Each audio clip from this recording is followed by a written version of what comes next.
It is just you are not putting your attention back to the source because truth is not your reality. You don't want the truth.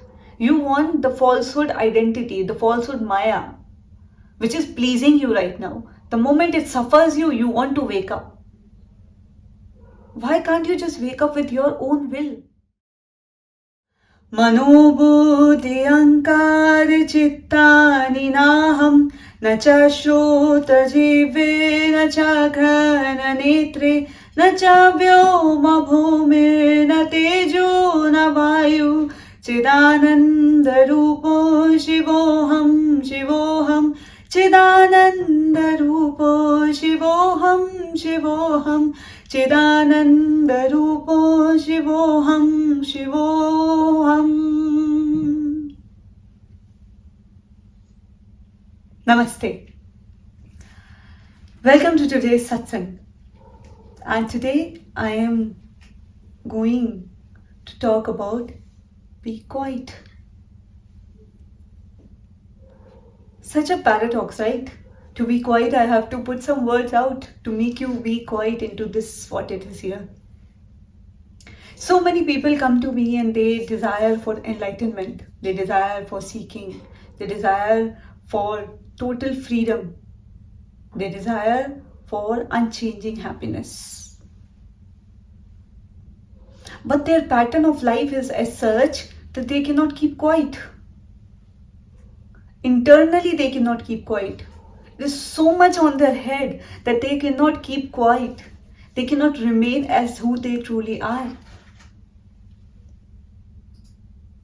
Today, I'm going to tell you some few tips to how to keep quiet, how to remain quiet. One of it is, when you are doing your sadhana, don't make sure that it should be only around 1 hour or 2 hours of when you're doing it. It should be 24/7. You should be doing it because that should become your effortless being's habit to do self-inquiry. To ask this question, who is this seeing? Who is this watching? Who is this listening? Who is this hearing? The one who is watching is another one. And the one who is seeing is another one. The one that is hearing is somebody else. And that which is listening is somebody else. And you are the one who is seeing, listening, everything. It would be hard for you to understand it right moment. But it's fine. It's okay, you don't have to understand it. What I really need you to be in love. Can you be in love with what you're doing? I know it's hard when the circumstances are not the way you want them to happen. And it is not just with you. It is with me. It was with Rupert Spira. It was with Mojiji. It was with Sadhguru. It was with everybody. Because that is how it is. It happens. It's not that easy, I get it. No doubt I get it. But your practice will make you consistent with it. Don't forget your practice. Even if you're not stabilized in what you are, the Gyan itself will guide you towards your roadmap. The Gyan, which is Aham Brahmasmi. I am that. I am Brahman. I am God. This is non-duality. The moment your duality about God and you disconnected from your mind is when non-duality exists. And why is it important to follow non-duality rather than a dual concept? It is because you most of the time fall sick when you put all your attention onto something that you really want. When this happens, you forget about yourself and cling to what was happening, cling to the movie, cling to the seeing of what is appearing. But in reality, you're beyond all of this. You are the observed one as well, but you're beyond all of this. How can we know it? How can it be our own realization? The only way that it can be your own realization is to make sure that you keep quiet. Take pauses between the words that you speak. Not just with me, with other people as well, whom you are meeting, whom you are communicating with. Remain aware. I will not say that you're already aware. I will say here, when you're practicing, remain aware of each and every action your hand movements are doing, your leg movements are doing, your face movement is doing. Be aware. Can you do this? Keep quiet. Completely keep quiet. When it is very, very urgent to talk, you talk. Otherwise, you keep quiet. You remain in your stillness. Stillness of what is here. The magical love which is flowing through the eyes of the lover is here. The one that wants to be free is illusionary. The one that wants to be captured is illusionary. The one that is asking question is illusionary. The only reality truth is this. When I'm referring to the illusion nature of something, I'm not referring that it do not exist. It exists, but it is there for some moment of time and then it goes. And something that comes and goes is said as an illusion, Maya. And that comes and goes. And Maya is not powerful. Maya is having its own charm. It's powerful onto you when you forgot yourself. You forgot yourself. You identified with this body and mind. It was you, it was your responsibility. And now when it is a time to take responsibility, you are running from it. Why? The only thing that is required is to keep quiet. And everything will be done. Everything will be done. And I wish this should happen to you.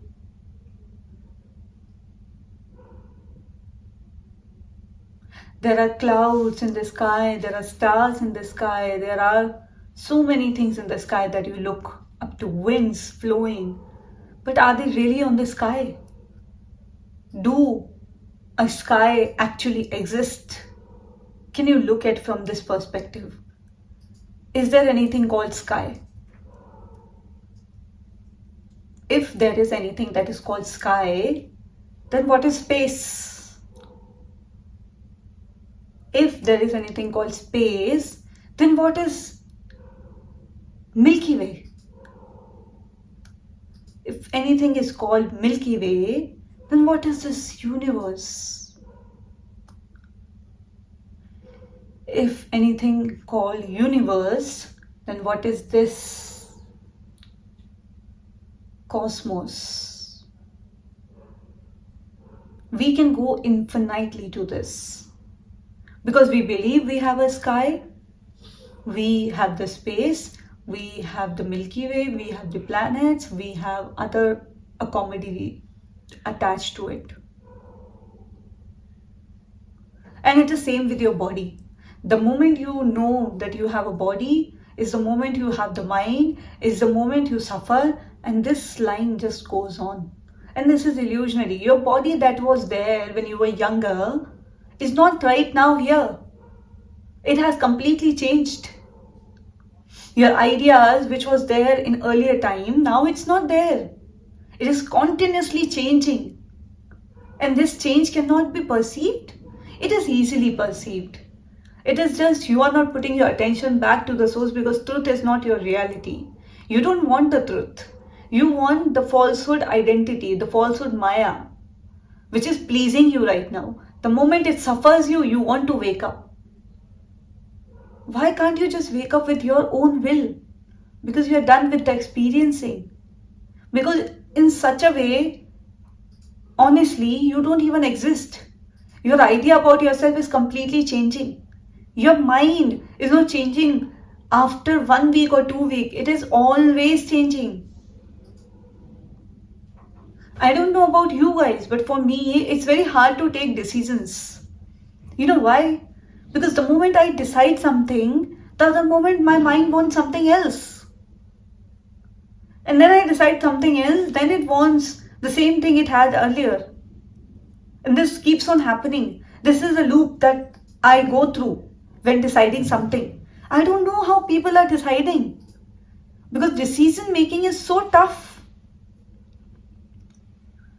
Decision making is so tough that you cannot know what you really want, because mind cannot know what it really wants.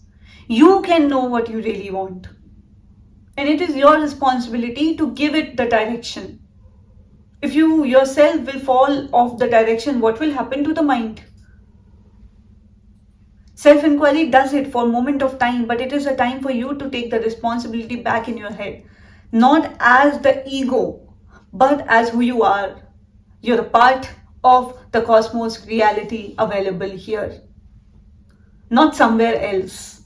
You, even having a body, is consistent of the Mata Earth. And this will go there. This will go. This will leave. But which will exist even after leaving is you. The one that is looking through this eyes and the one that is looking through that eyes is one. And I bow down to it, because that has created the world, that has created the universe, that has created you, me, everything. That is the magic of it, that is the mystery of it. And how it was created, can't know. Maya can't know. What is this Maya all about? Can't know. It cannot be known. Not knowing is enlightenment. Once you know something, you're at a wrong place. Keep quiet and remain quiet until it is very much required to speak. Remain aware of the things that are happening around. Observe, observe, observe. This is what you really need to do for your enlightenment. Namaste.